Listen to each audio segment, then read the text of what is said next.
شروع کرتا ہوں اللہ تعالیٰ کے نام سے جو بڑا مہربان نہایت رحم والا ہے۔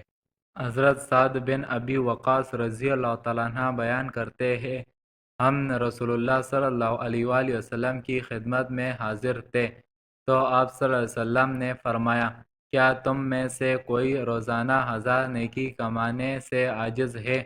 تو آپ کے مجلس میں شریک کسی نے عرض کیا، ہم میں سے کوئی 1000 نیکی کیسے کما سکتا ہے؟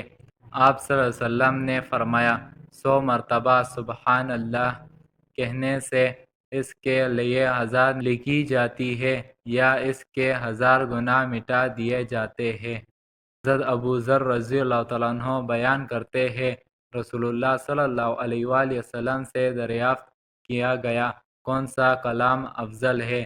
آپ صلی اللہ علیہ وآلہ وسلم نے فرمایا، جو اللہ نے اپنے فرشتوں کے لیے منتخب کیا، سبحان اللہ و بحمدہ۔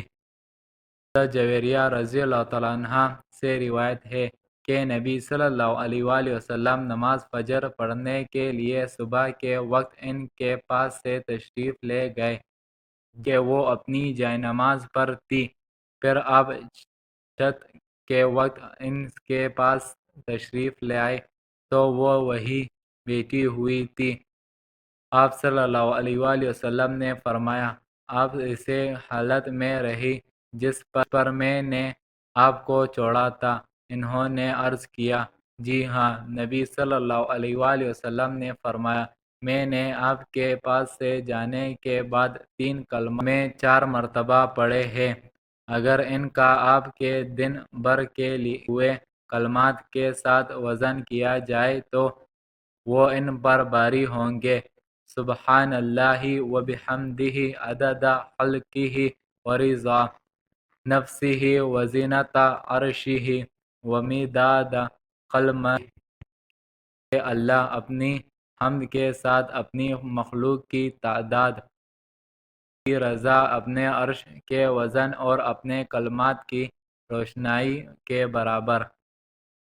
ابو ہریرہ رضی اللہ تعالیٰ عنہ بیان کرتے ہیں، رسول اللہ صلی اللہ علیہ وآلہ وسلم نے فرمایا، جو شخص دن میں 100 مرتبہ یہ دعا پڑھتا ہے، اللہ کے سوا کوئی معبود برحق نہیں، وہ یکتا ہے، اس کا کوئی شریک نہیں، اسی کے لیے بادشاہت ہے، اسی کے لیے ہر قسم کی تعریف ہے، ہر چیز پر قادر ہے، تو اسے 10 غلام آزاد کرنے کے برابر ثواب ملتا ہے، اس کے لیے 100 نیکیاں لکھی جاتی ہے، اس کے معاف کر دیے جاتے ہیں، وہ پورا دن شام ہونے تک شیطان سے محفوظ رہے اور اسے کوئی شخص نہیں آئے گا مگر وہ جس نے اس سے زیادہ مرتبہ پڑھا ہوگا۔